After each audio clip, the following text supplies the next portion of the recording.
Have you ever needed to quickly look up a diagnosis code, but you didn't have your coding books or an encoder? Well, today I will show you how to use a diagnosis coding app.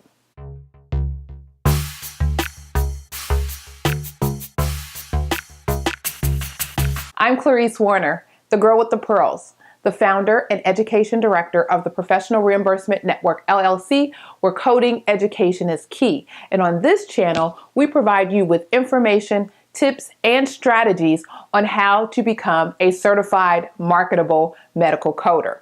If that's something that interests you, feel free to hit that subscribe button and be a part of our community. You will be notified when we upload our weekly content as well as when we go live on our YouTube channel.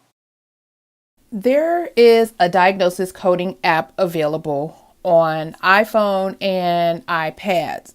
It may also be available on Android devices, but I don't use Android, so I can't speak to that. The app is actually called the ICD10 Consult. So let's take a look at the ICD10 Consult. As you open up the app, you'll see the various screens that give you additional information related to them. So far, I've noticed there's only two conventions, the green circle and the red hexagon, and we'll talk a little bit about that as we go through the app.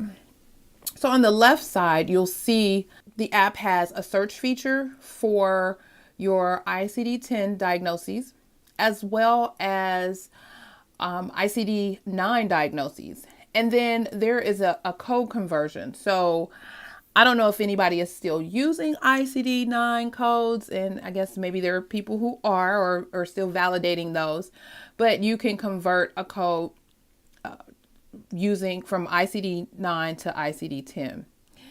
So let's take a look at a code, shall we? So say we have a patient who is in a crisis, and the patient has sickle cell HbSC disease or hemoglobin SC disease. So let's look that up. First, let's look it up in the ICD-10 diagnosis search. So if you click on the search, you'll get the page as such, and this actually just lists all of the various codes that are available in ICD-10 by the category, and you can easily click on those and go deeper and deeper till you find a particular code that you're looking for. But again, we're going to search for a particular diagnosis, so this is the starting page for that. So let's put in sickle cell.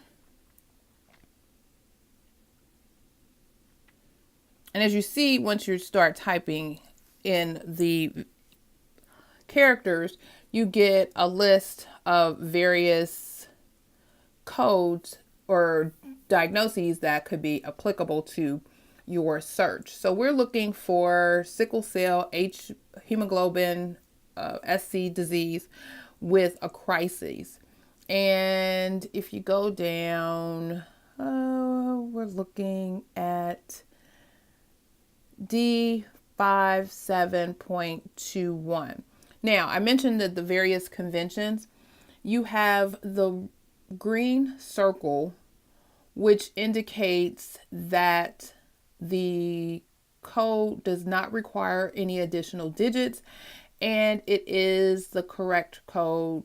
It's complete, and you can use that particular code. The codes with the red hexagon actually indicate that it's an incomplete code, and it requires additional digits for it to be a complete code to use for that diagnosis. So again, we're looking at D57.21. And so I'll click on that, and so it'll open up to the final codes, which have 6 digits. In this case, you're given 3 additional choices, which are more specified. You have the sickle cell HBC disease with acute chest syndrome, sickle cell HBC disease with splenic sequestration, and sickle cell HBC disease with crisis unspecified. And that's the one we're looking for. We know that our patient has sickle cell HBSC disease and is in a crisis, but there wasn't any additional information provided. So our code would be the D57.21. Now, what if we were interested in the ICD-9 code and wanted to do a conversion? So let's go into the search for that. So when you hit that, you're given the actual ICD-9 search area. So you'll see that these are the old ICD-9 category codes listed here. You know this because there are only numbers. There are no alphabets here. And so these are all the category codes that were in ICD-9. Remember, ICD-9 went away in 2015. So let's do a search. Again, let's add sickle cell. And once again, we're given several choices, not as many as in ICD-10. You remember ICD-10 is a little more specified, but we're given several choices. Again, our patient has SBC disease and it's with crisis. So the code that's listed here, it has a green circle, is 282.64.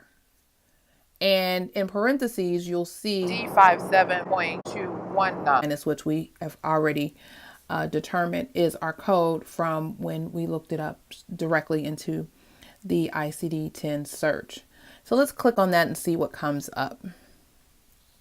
So it takes you to the ICD-10 sort of area so it's more like the tabular area where you get additional guidance.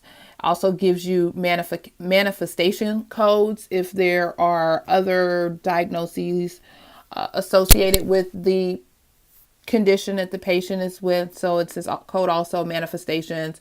If there's any associated fever, it gives you codes for that.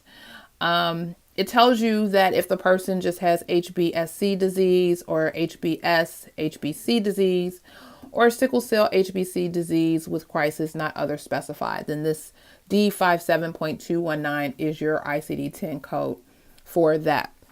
Again, tells you D57.219 can be used to specify a diagnosis. So it's letting you know that it is the complete code.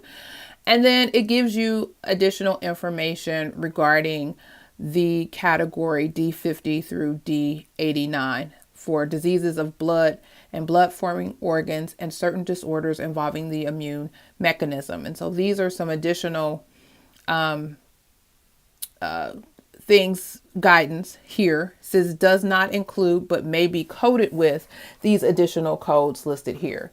So again, this was just a quick and easy way to look up a diagnosis if you don't have your coding manuals, you're on the fly, you don't have your encoder, but you were interested in knowing a diagnosis code, ICD-10 or ICD-9, for a particular diagnosis. So again, this is the ICD-10 Consult, and it has all of the 2018 codes listed here. So again, this is just information that you can use, and diagnosis coding app, again, to assist you in your endeavors and becoming a certified marketable medical coder. Now remember, if you are sitting for coding certification, you will not be able to use this information on any certification exam. Any electronic device with an on and off switch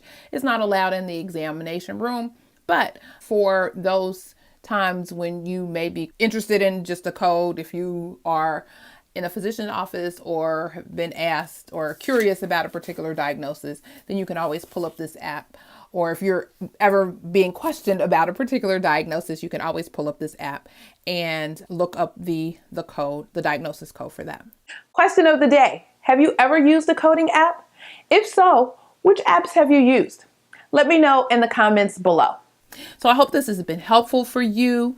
If you found value in this information on the video, please hit the subscribe button. You can also click the little bell for notifications. and check out our description box where we'll have information related to our certified marketable medical coding classes, online and in person, as well as additional videos that we have recorded. If you are interested in knowing how to become a certified marketable medical coder, stay tuned and you can see our video regarding that. So thank you very much. I'm Clarice Warner, the girl with the pearls, the founder and education director of the Professional Reimbursement Network, LLC, where coding education is key, providing you with information, tips, and strategies on how to become a certified marketable medical coder, reminding you to be safe, be kind, and don't wish for it, work for it. Until next time, take care. Are you interested in medical coding, but not sure where to start and scared of wasting time and resources? Let me help you with the right steps to become a certified marketable medical coder. Learn more at bit.ly/5stepscoder.